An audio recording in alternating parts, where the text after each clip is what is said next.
And good evening to those watching in Kuwait. Dr. Ahmad, it's wonderful to be with you, to host you and your team here in Washington, D.C. The foreign minister and I just completed a great conversation, a productive gathering, and our teams have been doing the same. These annual meetings each time have been more productive than the one previously, and that's in good part because of the goodwill of our two teams and the important relationship between our two countries. Kuwait is one of our most important strategic partners throughout the Middle East, and our administrations work hard to deepen the historic bonds between our two countries. Indeed, we're grateful that the late Emir made these ties even closer. Once again, I want to express my condolences to the people of Kuwait for the Emir's death earlier this year. Our work today honors him, builds on his proud legacy in several key areas. He opened up new ways for us to think and work and talk together. I want to start with a topic that's on everyone's mind, the battle against the pandemic from Wuhan. Many people in America, in Kuwait, and around the world are suffering because the Chinese Communist Party failed to properly alert the world that it had a public health disaster on its hands. It silenced brave Chinese citizens.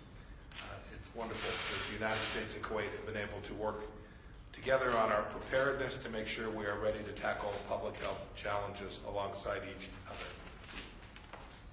During our dialogue just now, we signed an MOU to increase our cooperation in areas like biomedical research and information sharing, and we finalized another MOU today between the Kuwait Fund and the State Department's GSA ID. Thanks to that agreement, we'll coordinate on assistance on everything from energy to food security as well.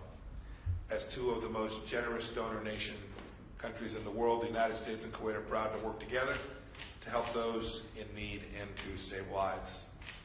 On the economic front, we signed last year to increase entrepreneurship and grow small and medium-sized enterprises in Kuwait, and we're already producing success stories. It contributed to the $4.5 billion in bilateral trade between our countries in calendar year 2019.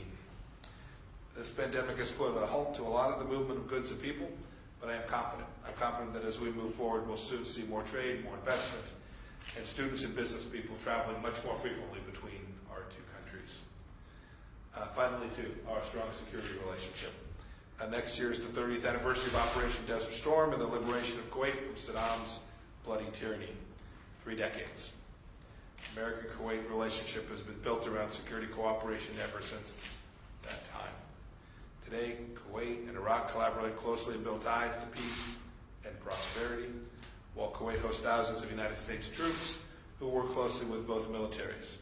This is a model of progress, and I thank the Kuwaiti people for the good work that they do to support our soldiers, sailors, airmen inside of Kuwait. Our two nations are also united on the challenges of our time. We fought together to defeat ISIS' fraudulent caliphate, and we're aligned in countering the Iranian regime as well. And I want to thank Kuwait for its support of the Maximum Pressure Campaign. Together we are denying Tehran money, resources, wealth, weapons, with which they would be able to commit terror acts all across the region. We're working to resolve other conflicts as well. The foreign minister and the Kuwaitis have been models in moving forward to heal the Gulf Rift, and their assistance continues to be of great importance in that respect. And as I said last year in Kuwait, President Trump and I both believe the ongoing dispute has dragged on for too long. It benefits only our adversaries. Dr. Ahmad, thank you for your friendship. Thank you for joining me here today. And thank you to the people of Kuwait for being true friends of us here in the United States. Thank you. Thank you, Mr. Secretary, my dear friend, Secretary Pompeo. Thank you so much for hosting us, and thank you so much for hosting the fourth dialogue meeting here in Washington. I would like first to recall the deepest appreciation from His Highness the Emir, the leadership, the government, and people of Kuwait for all that you have done for the late His Highness the Emir, providing the mid-back airplane and all of the health care for the late His Highness the Emir, and also bestowing upon the late His Highness the Emir the Legion of Merit. It's something that will always be appreciated in Kuwait. Also, I would like to express the great gratitude of the leadership of Kuwait for the continuous, relentless commitment of United States in the security of Kuwait, but also of the region and of the cooperation that we have in this regard. As you have said, Your Excellency, next year will mark two events, important events, will mark 30 years of the liberation of Kuwait, where the United States and the leadership of the United States guided a coalition of 35 nations around the world in maintaining international security and international law and liberating Kuwait.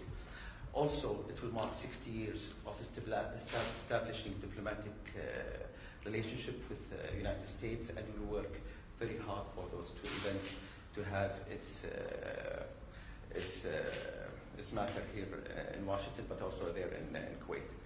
The maintaining this strategic dialogue is very important. Now, for the past 4 years, we see progress in all fields and sectors, and they are numerous. And the 6 working groups now have made tremendous advance in our bilateral relationship, either defense, security, economy, education, health, and human rights. Now, with the challenges of COVID, Your Excellency, also we think that there are some fields and sectors to enhance our collaboration in them, and as you have mentioned, we are now either in securing and maintaining and enhancing and bolstering our health institutions, but also in food security.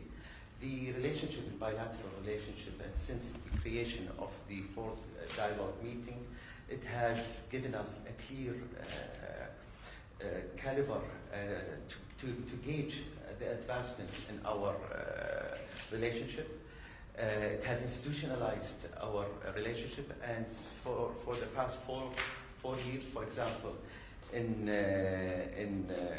finance, we have risen in our investment to 17% in the last four years. Our trade also advanced to over 14 billion from 2016 to 2020. The role also of all of those who undertake education here in the United States is advancing in a very clear speed, and we are also very much in support of that. Now, somewhat 9,000 Kuwaitis are enjoying the education here in Kuwait. We are also combating, as Your Excellency mentioned, against terrorism, and also enhancing our cooperation in cyber security. We have a beautiful story between United States and Kuwait, and we will make sure that this story will even transpire even for future generations to come. I thank you again, Your Excellency. Thank you very much.